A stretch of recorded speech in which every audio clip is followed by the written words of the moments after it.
Hey everybody, bless the King, King Jesus Yeshua, Savior of the world, Pastor Morgan here. So, we're going to get on with the weekly special of Pastor Joel Osteen, a little bit of David Jeremiah. I'm pretty excited. Let's hurry up and give up the update of the previous week and what I'm looking forward to. And let's hear what the Lord has to say about it right after, okay? So you can hear God in real time. It happens every week and bless the King. So this last week, I've been really, uh, really off my game. Really off my game. I've been thinking, just seeing a bunch of falling away. That's what I could think of. Like a bunch of people unfriending me, bunch of people ignoring my videos, sermon videos, bunch of my posts are not, bunch of criticism, bunch of bad things. Seeing people unfollow me, I had well over 600, and I'm down to about 600 now. I'm talking like many people have unfollowed me. Many people have turned away. Many people have left me on purpose. Uh, it's because I go the way that the Lord has showed me that actually works. There's a really, you know, it's a saying that I say a lot, and it's real. It's the sucky, boring stuff that makes you great. It's an hour long Sermon on the Mount, couple hours of that actually changes your life. It's not these 2-minute posts and one liner, you know, slapped on a picture. It's not. It's the hour long quest that you have with the King. It's a really fantastic deal. And let me try to set this TV thing up. Uh, I'm trying to fix the TV. It's it's starting right now. I've been just seeing a lot of people fall away. I've been really discouraged. I've been working on other projects. You might not have been seeing me doing some reviews because I've been working on a lot of projects. I'm everywhere. I'm doing lots of stuff.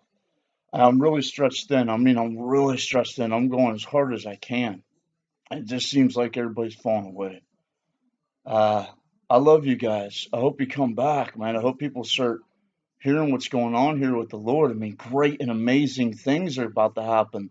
And it just seems like everybody's turning away. I really wish that wouldn't happen. Seems like a lot's against me, a lot. And I just wish it would change and people would be on my side and ready to really learn authentically. Okay? And not these 2-minute things that don't actually help your life. All right, I love you guys. Let's hear it. Bless the King. You guys excited? Here we go. God bless you. I want to talk to you today about anchored to hope. An anchor is something that holds a boat in place. Once the captain arrives at his destination, he puts the anchor down. That way he won't drift and end up in places that he doesn't want to be. When the boat is anchored, it may move a little bit with the waves, the wind, but the captain is not worried. He can relax. He knows the anchor is down. The scripture tells us hope is the anchor of our soul. What's going to keep your soul in the right place? What's going to cause you to overcome obstacles, reach your dreams, is when you are anchored to hope. That means no matter what you face, no matter how big the difficulty, no matter how long it's taking, you know God is still on the throne. You know his plans for you are for good, that he's bigger than any challenge. Amen. When you're anchored to this hope, nothing moves you.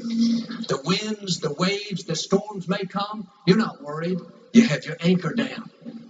You receive a bad medical report, a lot of people would be upset, negative. Not you. You're anchored to hope. I know God is restoring health back into me. You go through a loss, a disappointment. Your emotions are pulling you toward discouragement, toward bitterness, but something's holding you back. You can't explain it, but down in here, you hear a voice saying, everything's going to be all right. God has beauty for these ashes. That's the anchor of hope. Or maybe your dream looks impossible. Every voice tells you it's not going to work out. Forget it. You're wasting your time. Most people would throw in the towel, but your attitude is, I may not see a way, but I know God has a way. I know He's opening doors no man can shut. When you're anchored to hope, God will make things happen that you could never make happen. I've learned there's always something trying to convince us to pull up our anchor. Delays, disappointments, bad breaks. In the tough times, when life doesn't seem fair, when your prayers weren't answered, when it's taken longer than you thought, you have to make sure to keep your anchor down. If you pull it up, you'll drift into bitterness, discouragement, self-pity. When you're anchored to hope, it's like you're tied to it. You can't go very far. You may have some negative thoughts, thoughts of doubt, saying, well, it's never going to work out. But your faith will kick in. No, I know the answer's on the way. That's right. On paper, it looks like it'll take 30 years to get out of debt. You could accept it, but because you're anchored to hope, something in you says, no, I know God can accelerate it. I know He has explosive blessings coming my way. Or perhaps your children are off course. Doesn't look like they'll ever change. You should be discouraged, but you're tied to hope. Every time those negative thoughts come, trying to pull you away, your anchor kicks in. As for me and my house, we will serve the Lord. My question today is, do you have your anchor down? Do you have this hope, this expectancy that you're going to accomplish your dreams, that you're going to break the addiction, that you're going to see your family restored? Or have you pulled up your anchor and drifted into doubt, mediocrity, not expecting anything good? I'm asking you to put your anchor back down. The scripture says faith is the substance of things hoped for. You can't have faith if you don't first have hope. One time David had a lot coming against him. He was down and discouraged. He felt overwhelmed by life. He'd given up on his dreams. Everything kept getting worse and worse. He finally said to himself, why are you cast down, O my soul? Hope in the Lord. He recognized he let his circumstances convince him to pull up his anchor. He said, in effect, I'm going to put my anchor back down. I'm going to hope in the Lord. You may not have any reason in the natural to be hopeful. Doesn't look like you'll get well, meet the right person, start your business. You have to do like David and hope in the Lord. Don't put your hope in your circumstances. They may not turn out the way you thought. Don't put your hope in people. They may let you down. Don't put your hope in your career. Things may change. Put your hope in the Lord, in the God who spoke worlds into existence, in the God who flung stars into space. When you have your hope in Him, the scripture says you will never be disappointed. And sure, you may go through some temporary setbacks. Life will happen, but when it's all said and done, you'll come out better than you were before. This is what Joseph did. He had plenty of opportunities to pull up his anchor. He was betrayed by his brothers, thrown into a pit. He could have become negative, angry. That's not right. My own family did me wrong. But he kept his anchor down. They sold him into slavery. He was falsely accused, put in prison. It was unfair. He had a good reason to be sour. Nobody would have faulted him.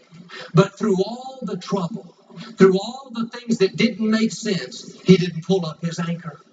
His attitude was, God, you have the final say. People don't determine my destiny. A bad break can't keep me from my purpose. All the forces of darkness cannot stop your plan for my life. Right. Because he was anchored to hope, he didn't stay disappointed. He was vindicated, promoted, put in charge of the whole nation. Zechariah puts it this way: if you'll be a prisoner of hope, God will restore back to you double what you lost. Prisoner of hope means you can't get away from it. You're anchored to it. You should be discouraged, but you can't help it. Despite all that's come against you, like Joseph, you still believe you're going to accomplish your dreams. Amen. You should be overwhelmed. The obstacle looks bigger. Goliath looks stronger, more powerful. But like David, you have your hope in the Lord. You know if God be for you, who dare be against you? That sickness may seem like it's going to be the end of you. You could live worried, stressed out, but you know nothing can snatch you out of God's hand. Your hope is not in the medicine, not in the treatment, not in the professionals, even though all those things are good. We're grateful for them. Your hope is in the Lord, in the God who breathed life into you, in the God who makes blind eyes to see, in the God who took Joseph from the pit to the palace, in the God who caused David, a teenage shepherd boy, to defeat a huge giant, in the God who healed my mother of terminal cancer. I'm asking you to keep your anchor down, keep your hope in the Lord. When you find yourself negative, worried, not thinking it's going to work out, recognize what's happened. You pulled your anchor up. The good news is you can put it back down. Instead of dwelling on those negative thoughts, you'll never get well, never break the addiction, never meet the right person. Turn it around. Father, thank you that the answer's already on the way. Thank you that healing's coming, promotion's coming, Yes, the right thank people you, are coming. Father. Thank you that favor is in my future. That's how you stay anchored to hope. This is what Abraham did. God gave him the promise that he and his wife Sarah were going to have a baby, but they were 80 years old. It was impossible. It had never happened before. Abraham could have dismissed it, thought I must have heard God wrong. I'm sure his friends said, Abraham, you really think you're going to have a baby? You're an old man. He could have talked himself out of it. But it says in Romans 4, all human reason for hope being gone, Abraham hoped on in faith. Sometimes there's no logical reason to have hope. The medical report said my mother would never get well. In 1981, it was terminal cancer. All the experts told us we would never get this facility. Our opponents were too big. They had more resources. You may have plenty of reasons why your situation is not going to work out.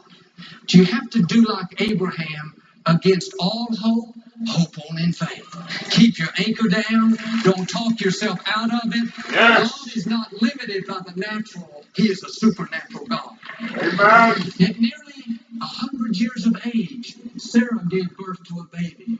The promise came to pass. Didn't happen overnight. They waited some 20 years. They had plenty of times they were tempted to think, it's never going to happen. We're too old. It's been too long. If they would have believed those lies, pulled up their anchor of hope, they would have drifted into doubt, discouragement, never saw the promise come to pass. Are you drifting today? Worried, negative, in self-pity?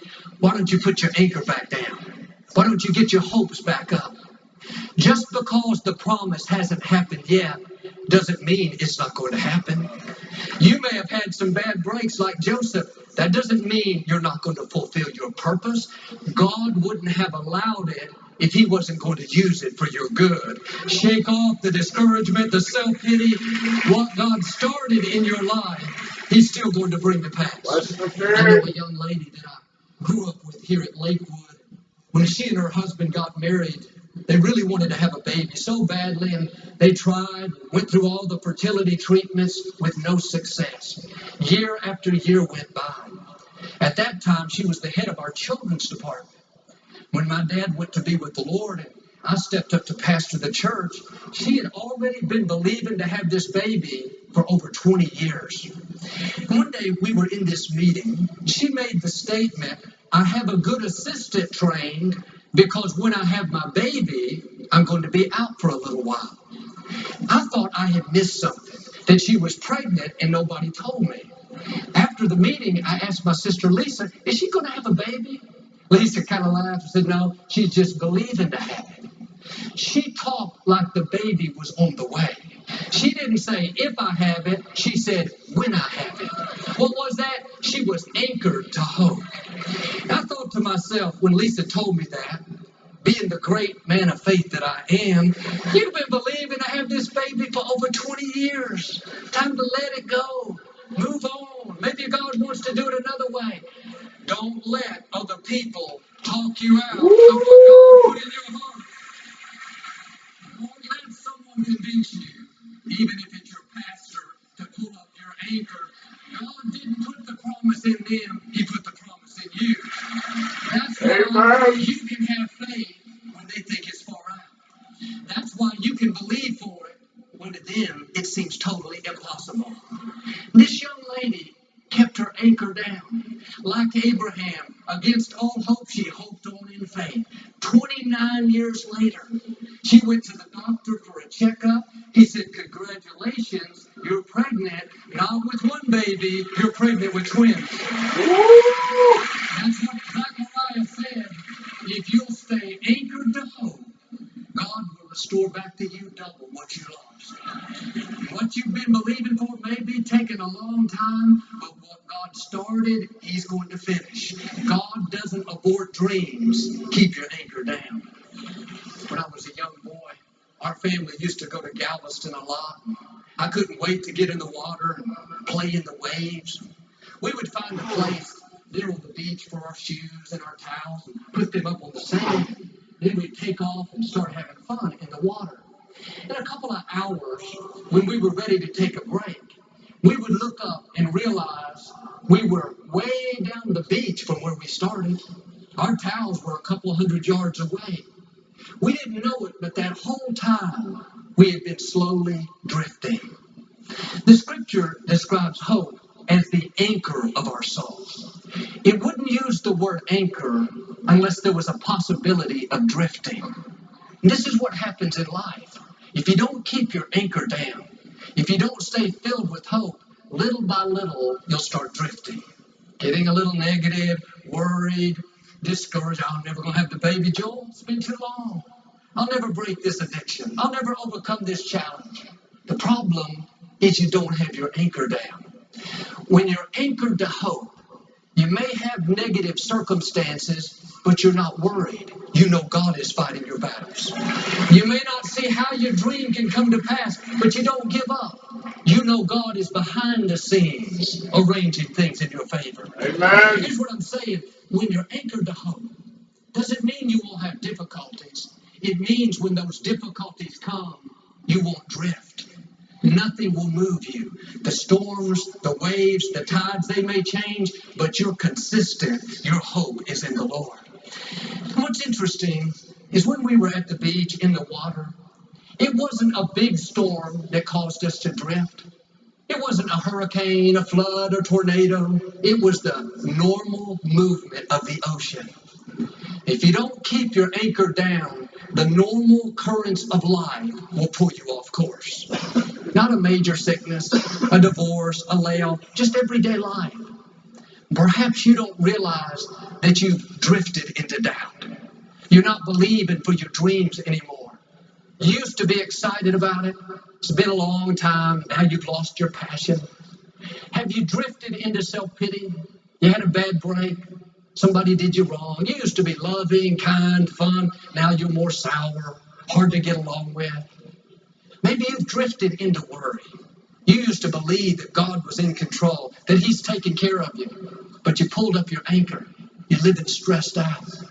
You can get back to where you're supposed to be. You can put your anchor of hope down today. Start believing again. Start expecting again. Life is too short to go through it drifting. Negative, worried, no passion. If you don't have this hope that something good is coming, it will limit what God can do. That's why Paul told Timothy, stir up your gifts. You have to stir up your hope. Otherwise, you'll drift toward the negative. Well, Joel, if God was so good, why haven't my dreams come to pass? Why did I have these bad breaks? It's because there is an enemy of your soul that's trying to keep you from your destiny. The good news is the forces that are for you are greater than the forces that are against you. Don't let what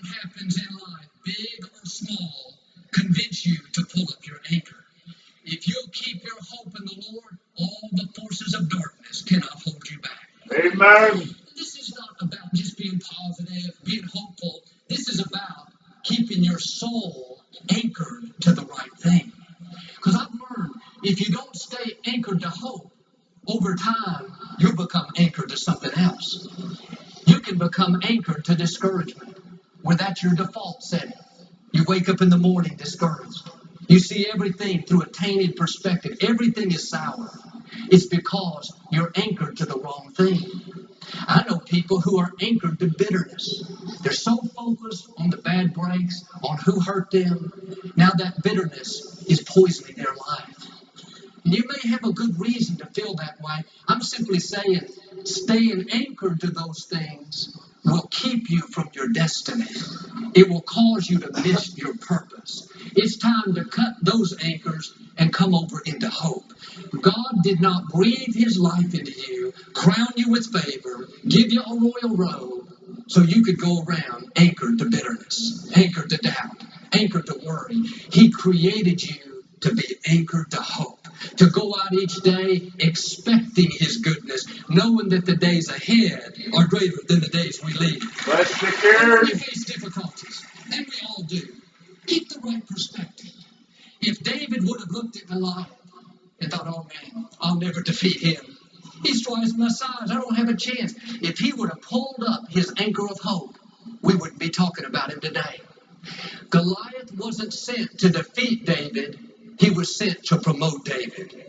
What you're facing is not meant to stop you. It's meant to move you towards your divine destiny. Instead of being negative, why is this happening to me? How's it ever going to work out? Oh, turn it around. Lord, I don't see a way, but my hope is in you. I know you have it figured out. You'll get me to where I'm supposed to be. Thank you, Father. Proverbs says, hope deferred makes the heart sick. If you don't have the hope that the problem's going to turn around, the hope that the baby's on the way, that the new house is in your future, then your heart, that means your spirit will be sick. When we're not hopeful, something is wrong on the inside. Even physically, when we're stressed, run down, worried, that weakens our immune system. Doesn't fight off disease like it should. For your health's sake, keep your anchor of hope down. We all go through seasons in life where it's not real exciting. It's easy to have the blahs, lose our enthusiasm. Those are the normal currents of life. Nobody lives on cloud nine where it's exciting all the time. Part of the good fight of faith is to stay hopeful in the dry seasons. When you don't see anything happening, when it's taken a long time, keep a smile on your face. All through the day, Lord, thank you that something good is coming my way. Amen. Well, Joel, what if I do that and nothing happens? What if you do it and something does happen? I'd rather go through life anchored to hope than anchored to fear, anchored to worry, anchored to bitterness. That's going to draw in more to fear. One time in high school, a friend of mine invited me to go fishing with him. We drove about an hour out in his boat off the coast, and we fished for most of the morning. When we were finished, he asked me to pull up the anchor. I pulled and pulled all of my strength. I couldn't get it up. His father came over and we pulled together and still wouldn't budge. My friend cranked up the engine. It's a big, powerful motor. He started pulling away real slowly, hoping that we would dislodge it and make it come loose. But that anchor must have been caught under a big rock or a big tree, because when he pulled forward, it pulled the boat backwards. We started to tip over. He stopped and he circled around, tried pulling in different directions, but same thing, it wouldn't come loose. Finally, his dad got a big knife out and said, well, this is all we can do. He cut the line. We left the anchor there in the ocean. And sometimes we're anchored to things that don't come off easily. If you've been anchored to doubt, fear, discouragement for a long time, you're going to have to do like my friend and cut those lines. Let me tell you, the enemy doesn't want you to be free. He doesn't want you to go through life anchored to hope. He wants you to go around depressed, bitter, angry. It's time to cut some lines. It's time to say, this is a new day. I've been anchored to that junk long enough. Amen. I'm done living bitter, depressed, no passion. I'm cutting those lines. I'm anchoring myself to hope. sickness can't defeat you. That addiction is temporary. The right breaks are already in your future. You may have had some disappointments. Life threw you a curve. That cannot stop your destiny. The odds may be against you, but the Most High God is for you. When you stay anchored to hope, you show out in your life ways you've never imagined. There's a young man that attends here with his family named Owen. He's 15 years old, and one of his favorite things to do was play basketball. He was always one of the best players on his team. 6 o'clock in the morning, he would be out practicing. His dream was to get a scholarship to play in college. A couple of years earlier, Owen and his father were watching the NBA draft on television. There was a standout player from Baylor named Isaiah Austin. He was projected to go in the first round, but a few weeks earlier learned that he had a life-threatening disease called Marfan syndrome. It's a genetic disorder that weakens the connective tissue of the body, tissue that holds the heart, the blood vessels, muscles together so you can grow and develop. If not treated, it can easily be fatal. It's very dangerous to play any high-energy sports. Isaiah, since he couldn't play anymore, was given a ceremonial draft pick. They told all about his disease there on television. Owen's father recognized many of the same symptoms in Owen.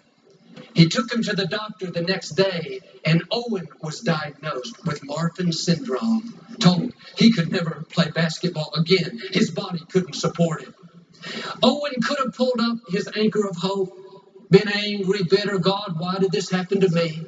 But he knew that disappointment wasn't a surprise to God.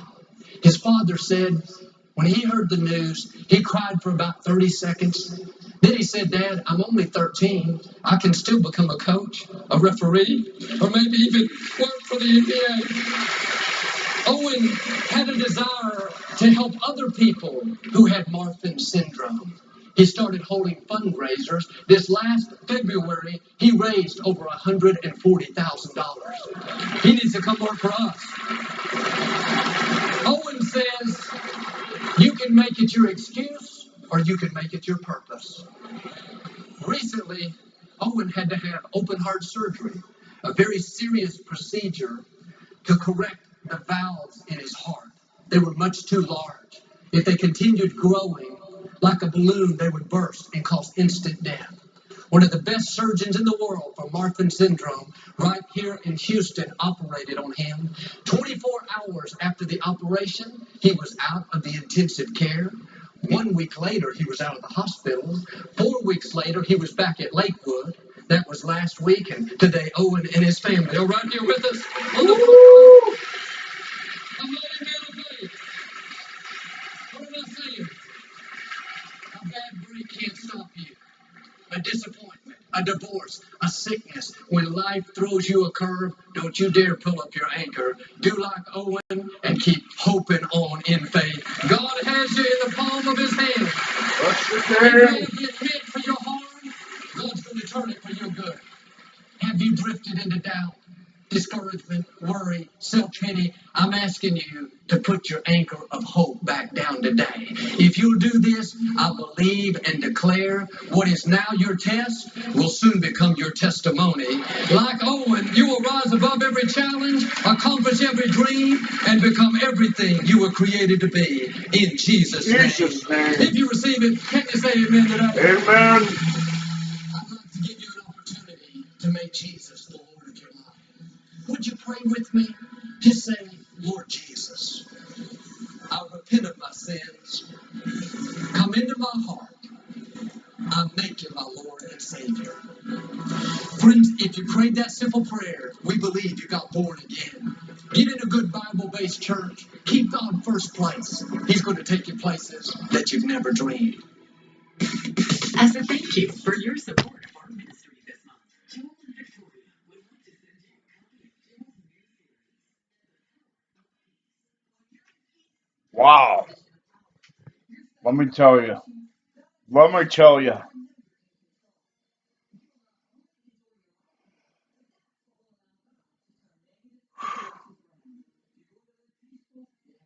So great. That's so great. You've heard it first. If you're watching this video and this video ain't so old, and you're watching it maybe today or tomorrow, as I'm making it, October 2nd, 2017. If you're watching it close to that date, you're hearing it first in real time. You heard it. I told you. I'm down. And my anchor did slip. It did slip for a little while there. As I was doing all my various projects, as I was doing many things that the Lord has called me to do, I'm not just a one-faceted person, multifaceted here. Here at ELO-bo-HIM Ministries, here is where the King's servants really serve. Let me tell you. And I'm telling you it's true. I'm doing many things on many levels and many areas with much results. This Facebook, this YouTube is just one of many things I'm doing.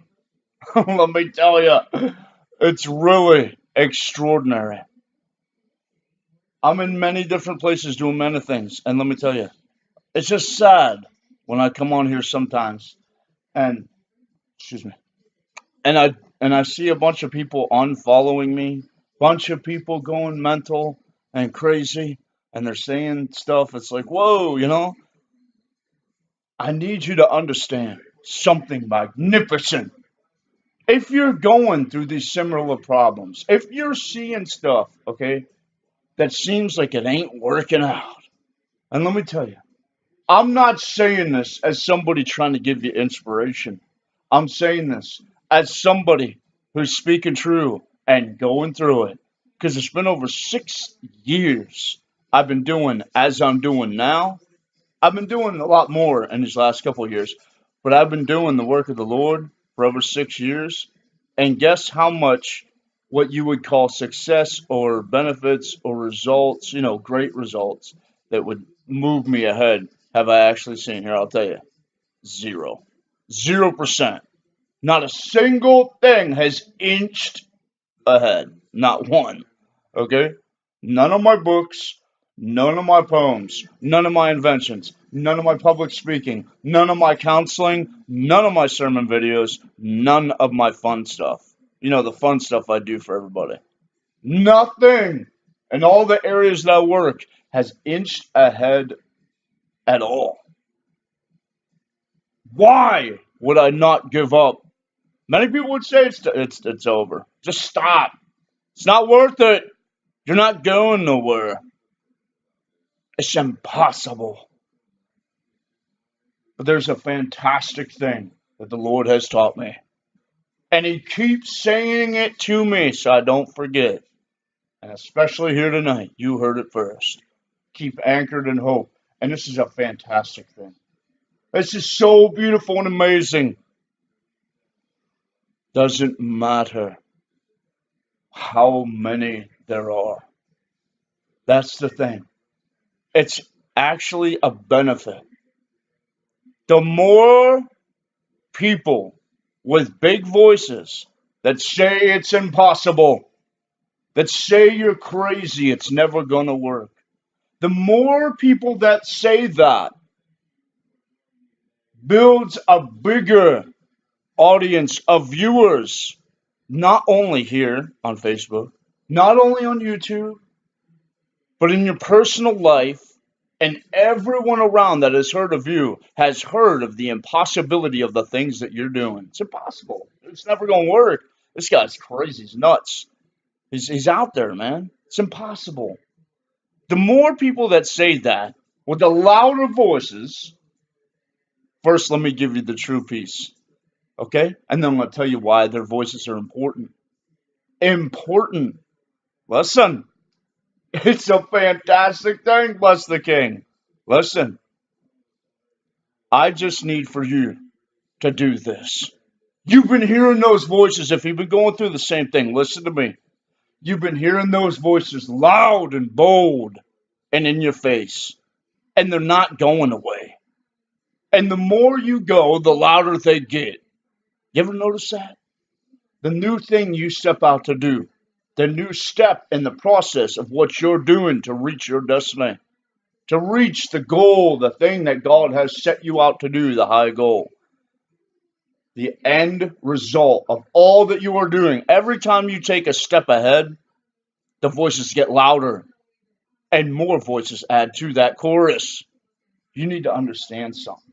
You just need to say it to yourself right now because they're not going away. You understand that? They're not going away. They're getting louder and there's more people joining their chorus.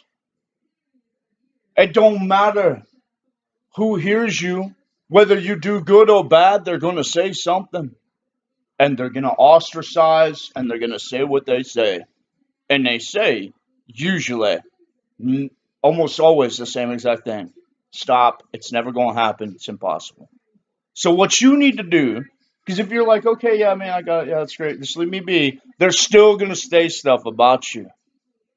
Good or bad, they'll say something about you. Whether you say, okay, yup, I got you. I'm done hearing you. But you keep, quietly doing your business. Or if you do it loud and boisterous, this is what you got to say. This is what you got to say. Repeat it after me. I'm telling you, it feels great.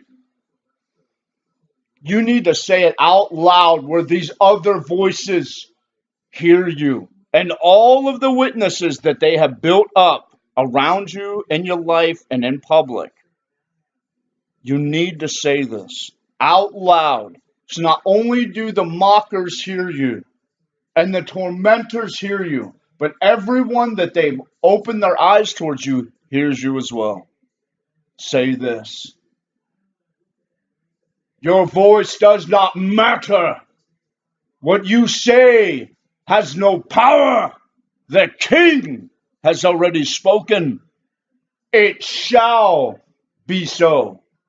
Not your maybes, not this might happen, I'm gonna fail. No, the King has spoken. That's what you need to say. You need to say it, you need to feel it, you need to declare it. The King, the Master of the universe, who is never wrong. He has already spoken before all you critics got here. He was the first one to speak, to tell me the dream to pursue, to tell me the great and amazing goal to go after. Before anybody lifted their corrupt voice to try to stop me, the Lord spoke first, and He spoke true. What you all say does not matter. You are as sounding brass and tinkling cymbals. That's what they are. They're to get everyone's attention drawn on you. And once you let them publicly and loudly know that King has spoken, it shall be as He has said. And you show them you're not intimidated. And you show them you're not going to live in their doubt. And you show them by declaring it. Don't matter what they say, you're still going to march on. When you do that, that becomes the reality of what you are around you, like a bubble, like your atmosphere. And then all of these outside voices that are going on, and even sometimes it's in your head, maybe they might be right. You got to fight it off. You remember, as I remember, when the King spoke to me and declared, you shall do this, it shall have success. I knew it. He didn't have to say much. He told me one word, right. And I knew in my heart one thing. I knew many things, but I hold true to one thing. God cannot lie. He cannot do anything wrong. And if He declared in my heart that it's going to work, it does not matter what anybody else says. It's going to happen. Sometimes I feel bad for these ones that say all this against me, that turn away and openly and publicly shame me, saying, "Oh, this dude, he's the worst. He's crazy. It's never going to work." And they laugh and mock. I've even heard people say to my face, "I will never, never." I'm talking rich people who have countless thousands, tens of thousands, and even hundreds of thousands, going into the millions, who said to my face to face, "I'm never going to invest in you or the things that you're doing concerning God, your books, nothing." They've said it just like that as you're seeing me. And they've said it like this: "No, I'm never doing that." Just with that face. No, never investing. Never, no, I'm good. It's never going to happen. Just like that. And I feel bad for them. At first, I'm like angered because why would you disrespect somebody who's actually serving the king? Why would you, dude, what are you doing that's actually helping people's lives? I felt that for about a minute. And then after I look at them, I'm like, wow, like I feel bad for you. You know what I'm saying? Like, you are in a terrible state. You would not even invest in the things of God that other people, not just me, but other people are doing. You said it directly to me, but just think about the concept of where they're at. They would never invest. They would never team up. They would never support. They would never broadcast your message that what you're doing for the king or to benefit other people's lives or to see a dream come to pass that will benefit other people. They would never do it. That is to me, it's not just dangerous, it's deadly. And it makes me feel sad for them. It is like a deadly disease, like a terminal deadly illness that's going to kill them. They have no outlook onto things that are good. They have no investment in the things of God.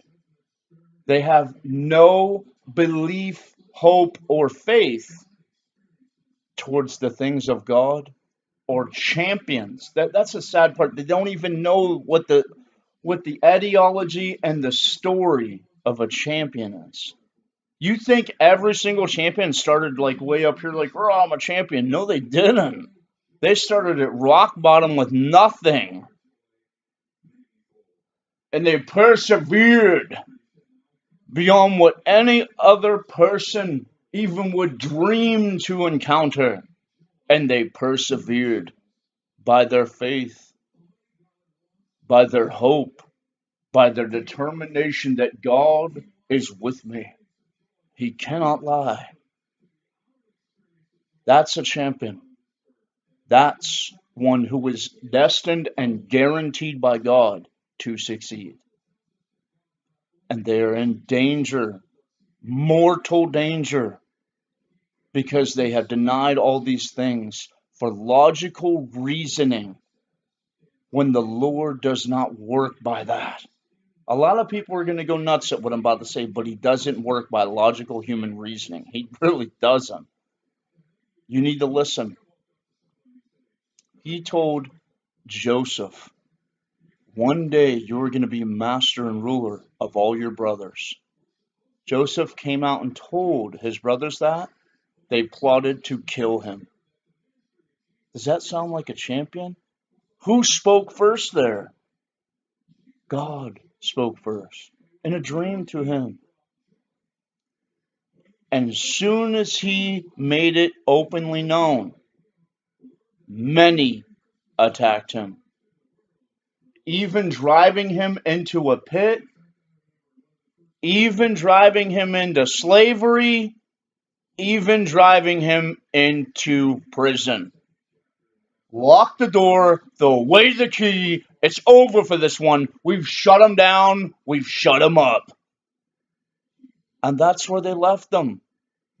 And all logical reasoning would say, every single piece of evidence, every single circumstance would say, Joseph is done.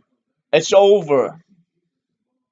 And then the one who works outside of logic, the one who works outside of man's understanding, took a slave falsely accused into prison, a slave prisoner, and made him in a day what they had destroyed for years, what they had destroyed Joseph for years.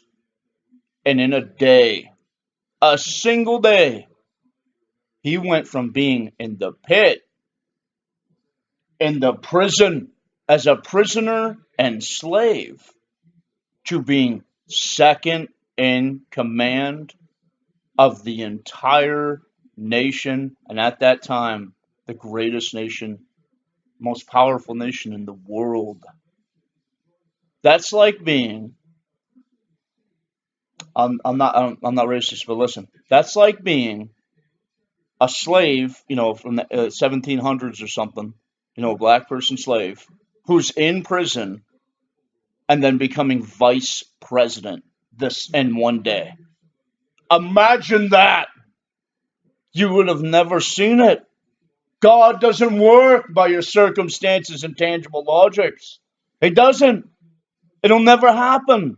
So if you think that you can scheme to work your way with God, if you think I'm going to measure this person and what's going on with his circumstances and what he's saying, and it sounds really illogical, it sounds like madness that this person would hope to be one of the greatest writers in the world, to be one of the top selling writers of all time, and yet he lives in the ghetto, and yet he makes these super long sermon videos that nobody likes and nobody watches on messed up, jacked up, primitive technology with this old busted computer.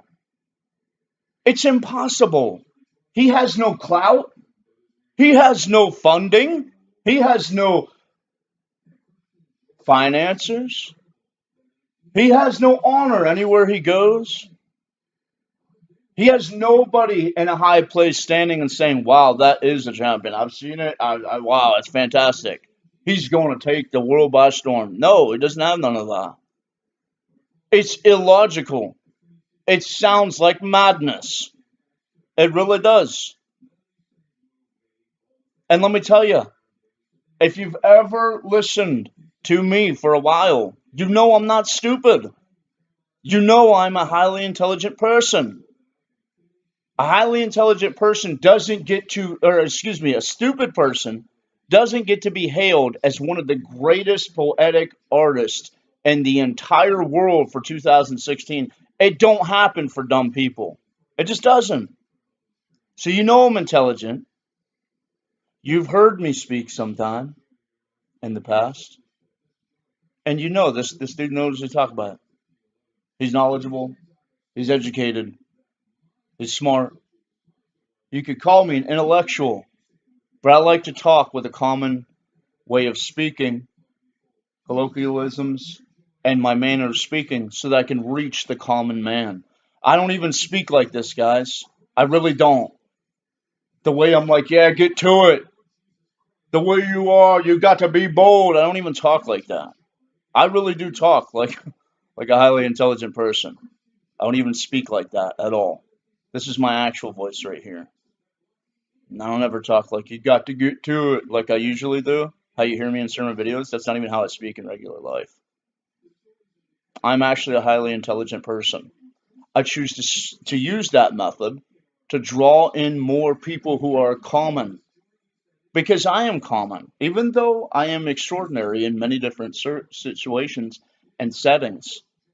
I am just a common man, and I want to show you that you can do the same things that I'm doing.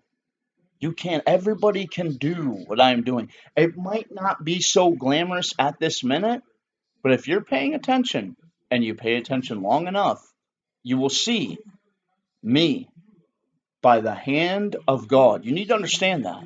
It's by the hand of God that I will be moved from here to a very, very, very high place. Exceedingly successful. And then, that's a sad deal. That's something I just want to say before I get back to what I was originally saying. It's a sad deal when people wait until that time when somebody is exceedingly successful to hear them at all. No. You need to hear them when they're speaking true right now. You understand what I'm saying? When they're speaking 100% honest, telling you the steps you need to take while they're themselves in that low state, walking towards that high state. You need to listen then. You want to know why? Because it is a personal, see, this is what nobody else does. What I'm doing, what the Lord is blessing me to do here and many other places, is a road map, an instruction manual, the Creator's blueprint to going from the very bottom to the very top. I'm showing you that in real time. Every time you see one of my sermon videos where I'm talking like this, where I'm saying, you got to keep true, you got to stick with the Lord, and this is what's happening with me, and this is the next step I'm going to take.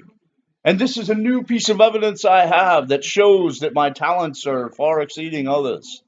When I show you guys those things, when you go back and you watch the videos, it sounds like, wow, dude, this guy's harping on about the same thing. But if you use your mind by hope and faith in the Lord, you will see that it's not me talking, but that I'm laying out a blueprint for all of you to follow, that where I'm going, you can also go. These are logical, not logical. These are tangible, in real time, super exposed moments of reality that you can use as a personal guide and map to get you from a very low place where you currently are to a high place where you want to end up. That's what this is. That's what a lot of this is. It's showing you the steps I'm taking.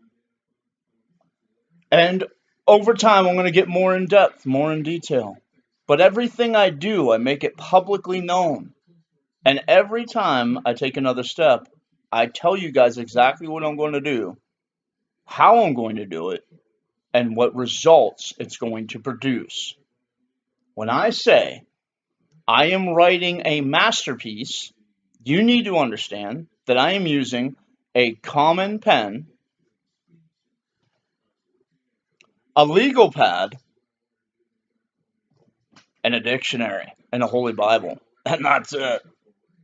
My dictionary is destroyed beyond, what I would hope for, so I just look up the words online. Make sure it's proper spelling, make sure it's exactly the word that I want to insert into that area. Just spice it up a bit. Okay, let me tell you, many different things. And if you know the fullness of words, you're going to be blown away. My works, I'm telling you, oh my God, you're going to be blown away. But here's the deal. I tell you guys step by step. And when you got all those voices, as I do, you need to think about it. Okay, this is what you need to do. This is a mind of hope, to be anchored in hope. This is what it is. A normal, logical person would say this. It's not happening. Not possible. This is not producing results. I don't see a conclusive, good ending to this. I don't see it. I see that this is going to be rough. It's not going to be worth the effort. It's going to take far longer than what I had anticipated. This is going to be horrible. It's far too much work for far too little progress. It takes way too long. I don't see any results. I got many mocking me, many looking down, many turning away, many publicly ostracizing me. And plus, not just that, but there's so many details that I can pull out of my situation. Say it was somebody who's logical and who thinks like that. In my position, they say, there's so many things, they would say this, there's so many things I could pull out of my situation as like when someone plants a flag. That's a bookmark. It's an immovable object that has been planted in front of me as a piece of evidence of why it will not work. And there's way too many red flags and way too many of these pieces of evidence that are illogical, impossible. It's not going to work by the standards of the way we work deals, the way that we see things happen in the world. It's not going to work. Everything says it's not going to work. That's what a logical person would do. And I just want to be straight up with you. That's about 95% of the population of Earth. But then there's ones who know the difference, who know by hope that those things don't even matter. Before you even counted them out, before you ever heard the first heckler, the first one who ostracizes you, the first one who says it's impossible, before you even meet the first trial where you fall on your face to get up again and to keep marching, before you even see that day, your first trial, you got to remember way back to that very first voice. His voice, who declared that it is going to happen, that it will work, you will succeed, and he's taken you to a place you can't even dream of. Before all that evidence, the king spoke. And when he speaks once, it is endless. The king has spoken. All the evidence does not matter. He's the God who does miracles against scientific reason, against logic and understanding, against the human capacity of understanding and reason and logic. He's outside of that. He's beyond that. He can do anything. He does the impossible daily. Even today, you might not see a miracle. You might not have seen the Red Sea split. But every day, he's doing the impossible. Every day. Every time. Listen to this. You need to understand the complexities of this. The righteous, three times, thrice holy God, holy, holy, holy, three times holy, just, indignant judge, and by the law, which dictates that it is an impossibility that he can get over sin. Every single human on the earth, by that statute of the thrice holy, indignant judge, who has ultimate authority over all, and who punishes even the tiniest microorganism of sin, if you could say. That one does the impossible every single time a person believes on Christ on the cross and imputes Christ's righteousness unto that evil doer. That, by God's premise as being thrice holy, indignant judge, is an impossibility. Do you understand? Jesus paid the price for something he did not do. If you walked into a courtroom today, any common judge and every single judge would say No. You cannot take the place of this guilty man. That's not how it works. You cannot serve the punishment of this murderer. You cannot serve the prison sentence of this person who has stolen heaps of money from somebody else and has done a wickedness. No. The person who did it has to pay, and no one can stand in their place. That is a common principle in reality and truth. But God, Jesus, Yeshua, Savior of the world, did the impossible.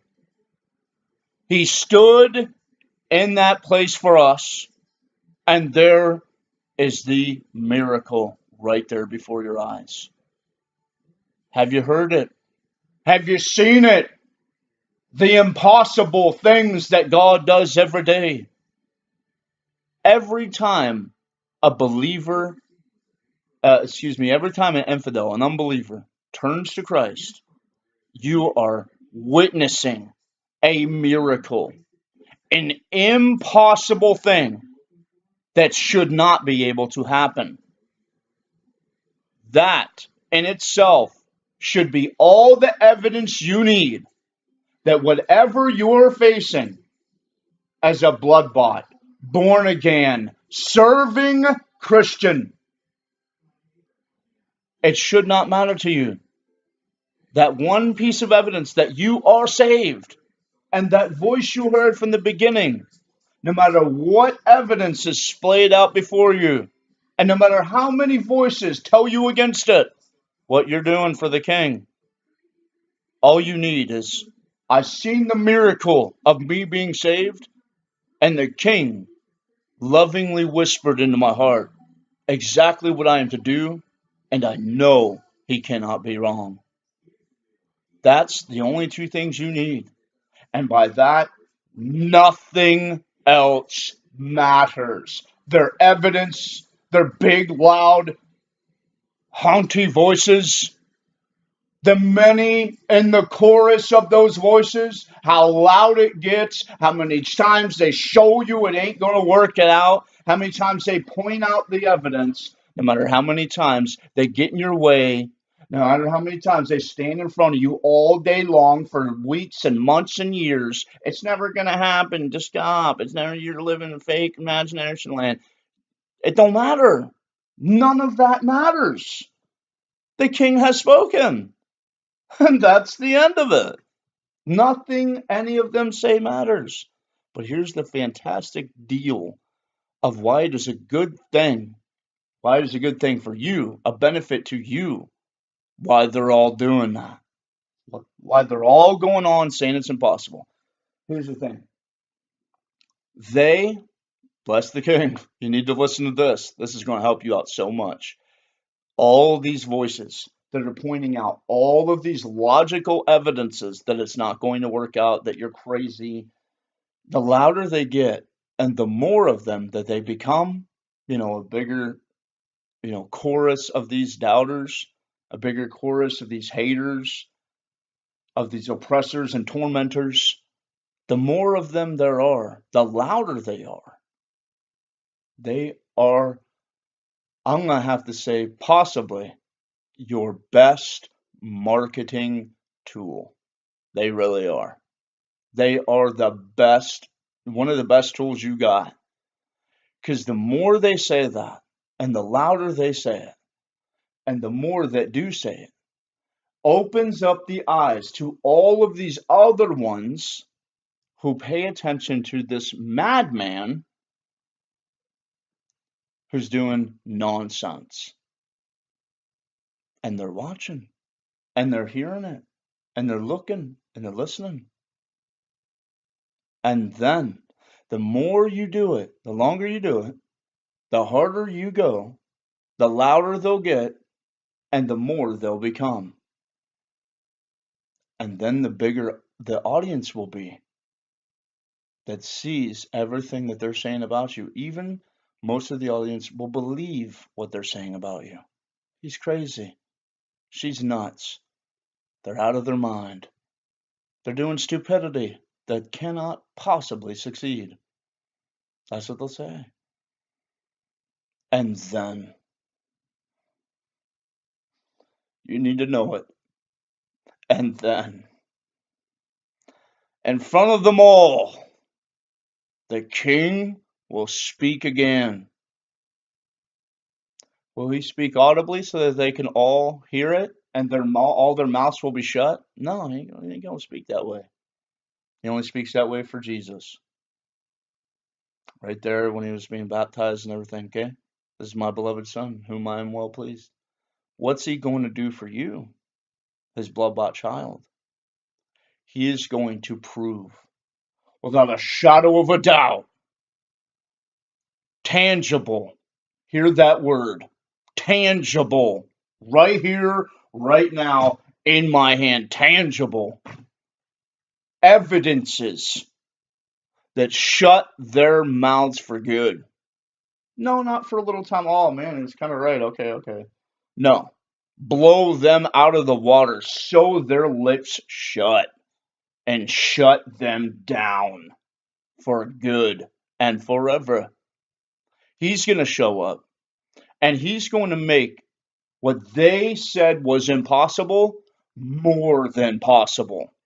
Exceeding, above and beyond what you could have even hoped for, what you could have dreamed of. Taking you to a level you've never even heard of before. Creating a brand new title and position just for you that has never even existed before. Taking you to a place that those people were the heralds to an audience who now has seen the impossible happen. That is the base audience, the ones who heard the laughter, the ones who heard the mocking and the ostracism, those ones who sat in the background watching and maybe snickering at you. Those ones will see with their own eyeballs tangible, real evidence and results of what God does.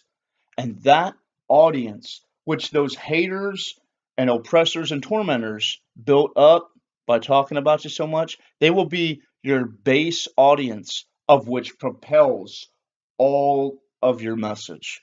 And then they will say, I saw this one. He was constantly downtrodden. So many people were talking crap. This is what it'll be like. So many people were talking crap. It looked impossible. This dude looked crazy. They were talking mad crap on this guy. I seen it for months and years. And it was kind of funny. Like this dude went through a lot. He's, this woman, if it be you, whoever you are, this man, this woman, they went through a lot. I seen it with my own eyeballs. I seen them toiling while the others looked over their shoulder, said it's impossible, dude. You're an idiot. It's never gonna work. You're reaching for what does not exist. You're never gonna get there. Just stop. And they mocked them. And they ostracized her. But look now. We've seen it. With our own eyes, we've seen it. That's what they will say. We've seen it. We've seen the impossible. I've seen it happen. I know that what she said was true. I know what he said was 100%. He said it was going to happen, that God was going to make it happen. And while they were running their mouths still, it happened. And it shut them up for good. And then they will spread that word. And then many will become an audience to you. And you won't even have to have done anything except do your service for the King while believing that the King has spoken. And it will come to pass. It shall. It shall come to pass. Simple. You just keep going. And everything else will fall in the line. That's a pretty good deal. And what you need to do is you need to stay in hope. I know from personal experience, I'm even speaking in this personal experience right at this current moment. having seen no, step ups, no results, what people, logical people would say, oh, there we go. Now we can understand what you're talking about because we've seen a tangible producing result. Okay. But I'm in that situation. And I want to tell you, if you're in that situation, whether you're watching this 5 years from now, 20 years from now, or you're watching it right now, I want you to know you're not alone in this. Many other came before me. Many more will come after me. Many are in it right now. I'm one of them. And I want to tell you, if I thought like those people, I would be where they're at. They might have something fancy. They might have a stable, income and all that. But whatever dream they had when they were young died with their logic. And all that logic and all them evidences that say that it ain't going to happen is killing them on the inside. But what's fantastic is that they can be your herald. They are your herald because your base core is your base audience. They're always listening. You don't even know that you have a base audience. That's the thing. But there are many in the backgrounds and in the shadows that are watching. And they're saying, I wonder what will happen here. Two voices going at the same time. One says it's never going to work out for this one. This one says it's guaranteed to work. I wonder what's going to happen. I'm going to keep my eye on that. I want to see what that is. Because we all like a fantastic story of either tragedy or triumph. We all like a fantastic story. And so they're going to keep watching. And when that triumph comes, they'll be the first ones to say, wow. And they'll be the first ones to go out and tell other people about it. Dude, have you seen this? I watched it for a while. I was there. I saw it with my own eyeballs. So what you need to do is stop complaining. Stop being down on yourself. Lace up them boots and march on. Because, listen, this is a fantastic thing that the Lord has taught me. Because of your faith and your hope, and the Lord being with you, that's the most important thing. The Lord being with you. They literally have to beat you infinite amount of times.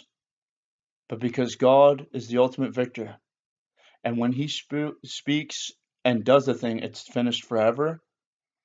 They have to beat you infinity times. He only has to win through you once. And it will outweigh and absolutely devastate their infinite times of defeat or victory over you. One victory with God, that's all you need to set you up for life and multiple generations. That's reality. Listen to this. Think of how many days are in a year. Before I turn this off, I want you to listen. How many days are in a year? 365, right? How many years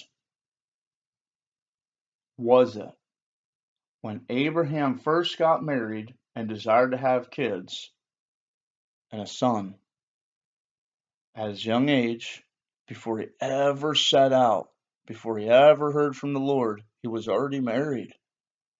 Listen. And all those years he waited till he was about 100 years old to have Isaac with Sarah. Say that was about 70 years. Then you multiply 365 days by that 70 years, and every single one of those days are a day where or victories, where logic, reason, human capacity of understanding, and all the tangible evidences and signs had victory over Abraham. Thousands. Okay? If you just take 10 years times 365, that's 3,650 days. 3,650 victories that were against him. That is 10 years. He probably went for that for 50 to 70 years. We're talking in tens of thousands of times he was that all those bad things were victorious against him. But guess what? Isaac was born in one day, and victory came in one day. And that one day of victory absolutely conquered, shut the mouth of, and destroyed all of the countless tens and above 10,000 days where he had been conquered himself.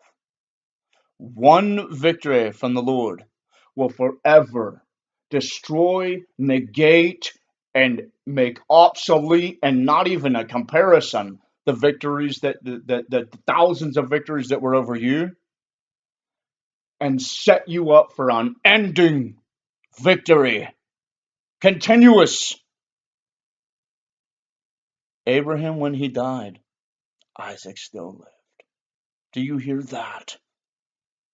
There's going to come a day for each one of you who's diligently serving the Lord, who's got a big dream, and who knows it's going to happen because the King has spoken. One day, you're going to see victory.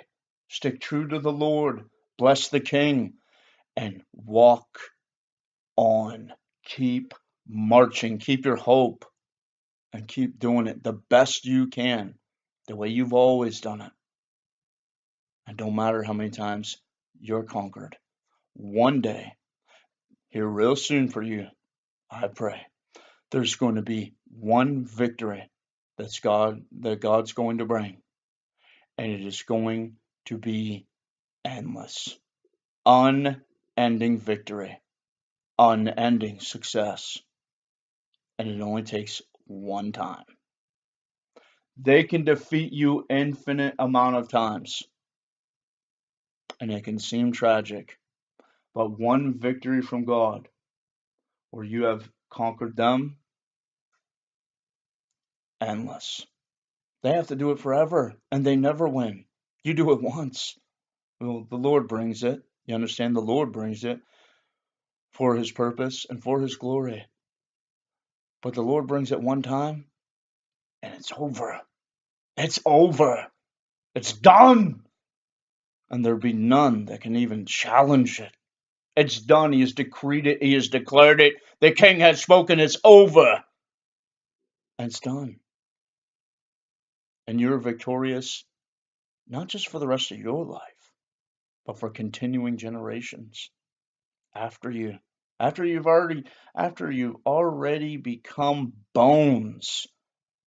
After 20, 50, 100 years after you've already went on to be with the Lord, continuous victory. Your great, great, great grandchildren will still be profiting off of it. That's how amazing the Lord can do it. Because let me tell you, when the Lord said to Abraham, you will have Isaac, he didn't say it like that, but you get what I'm saying? You will have Isaac. Guess what? There was an Isaac, there was a Jacob, there was a Joseph, which went on and on and on to build the nation of Israel. And then there was a Jesus. Do you understand? It's unending when the Lord does a work and he brings you the victory. You could just lay down even more peaceful than the sleep of death, and you could just, oh my God, it's over. I'm done. I'm good. I'm good forever. My kids, my grandkids, my great grandkids, it's over. I'm done. There's nothing left to do. It's literally been accomplished for the next 200 years. It's good. I'm good. Nothing to worry about here. I'm good. We're done. I could just lay down for now and never do anything again. That's how amazing it's going to be. That's what the King does. And let me tell you, that's what you want. That's what you want to be pursuing day and night. by believing in the Lord and what He has entrusted you to do, doing it to the max, doing it your best, and never stopping. And just knowing that all these voices that are against you are heralds for an audience to witness this event that God's about to do in your life. This miracle, this impossible thing that will not only shut them up, but set you up for generations. You need to get excited. You need to get your hope back. And you need to chop, get to it. Let's go. So on that note, as it is 1:53 in the morning here, I need to get some sleep. Okay, let me tell you, I haven't not slept so good in the last couple of days. Been doing so much work and trying to refocus and get off of a bunch of different problems. It's so much stuff, but I need to just get some sleep so that I can be prepared that in a few hours when I wake up again, I'm accelerated and amped up for the battle that yet rages. You know, that's, excuse me, that's something that I want to tell you guys, okay? That you need to understand. You need to, and this is going to sound weird, okay? Before I turn this off, you need to hear this. You need to enjoy the battles that you face every day and the war that you are in currently. I know that sounds really weird, to enjoy a war, to enjoy battles you face every day. But you have to understand something. When God brings about the victory and your battles are won, you will never have to battle these things again. You may never even see war again. That's the thing. And one day, I've thought about this a lot. One day when the Lord brings my victory and I'm set up in a high place and I finally achieve it. Not that I achieve it, but the Lord makes it, causes it to happen and for His glory, and bless the King.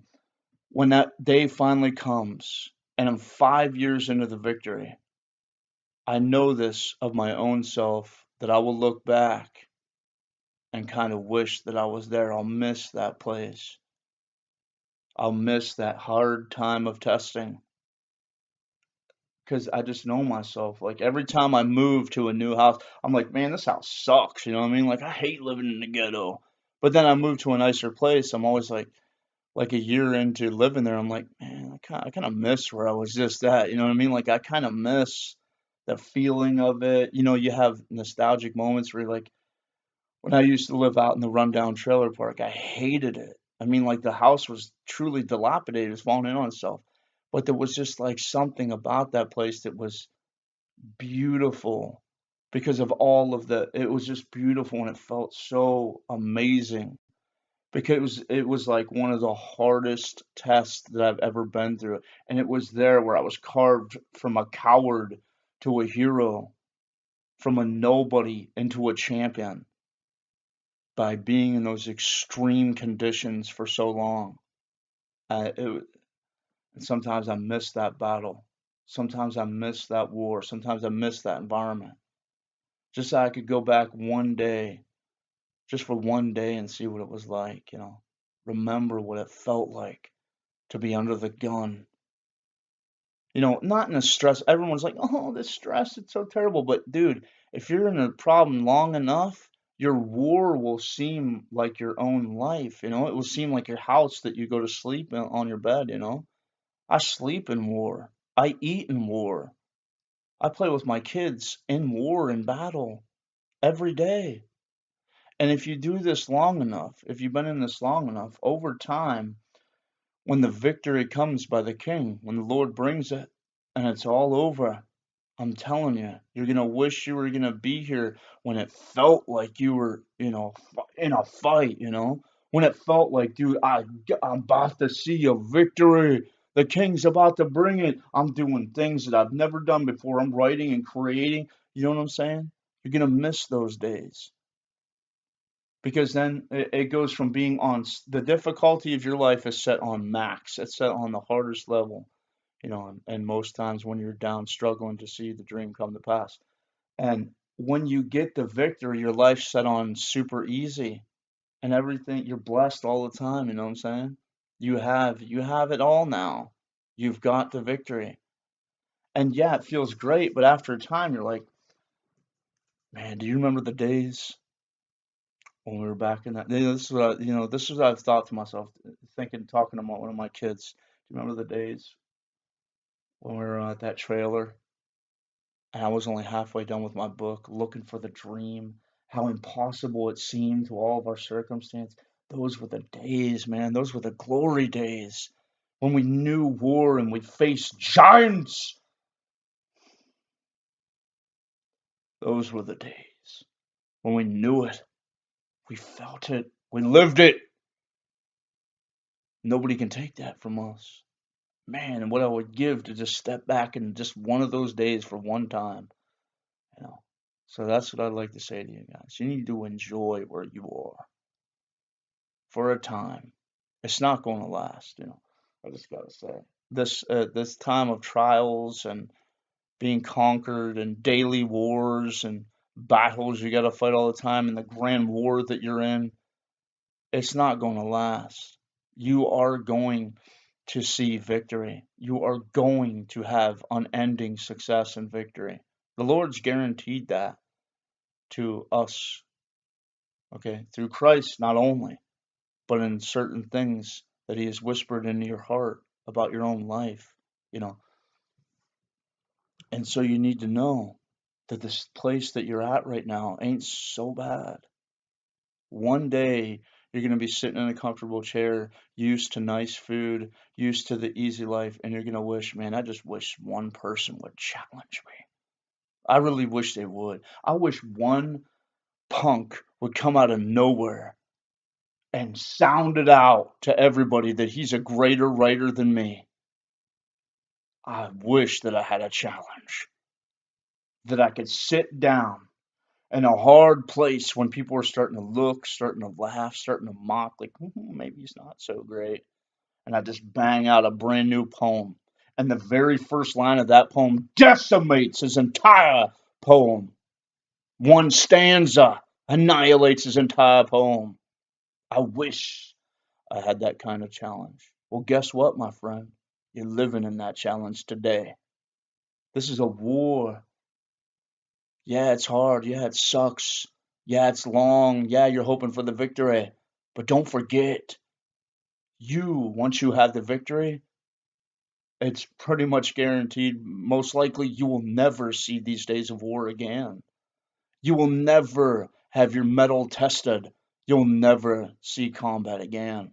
The war is over. It's amazing. Bless the King you won.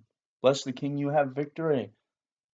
But you will never see these days again where you are truly tested, where you're up against the wall, where you're facing a giant. I wonder how many times in his life King David looked back reflecting and wish he could just stand in those boy shoes again, to sling that stone one more time, to feel that victory of the haughty voice of that giant Philistine breathing down on him with all that armor. And he has no armor, and he just has a slingshot. I wonder how many times in his life he looked back and said, I wish I could just feel that moment one more time. So what I'd like to say to you is keep marching, keep your faith in the King, know the victory is about to come, but enjoy the war you're in now. Because one day the war will be won and you'll never feel it again. There ain't no downside. If you use the hope and faith of the Lord, every single thing and every situation and every mindset can be turned to something fantastic, beautiful, and positive. You need to see the bright side of life, and you need to enjoy it while it lasts. Even war. Not, I'm not talking killing people in real war. I'm talking about the war of your life. It's beautiful. It's a story being currently written, and when it's over, sure, it's a beautiful story, but you'll never live it again. So enjoy it while it lasts.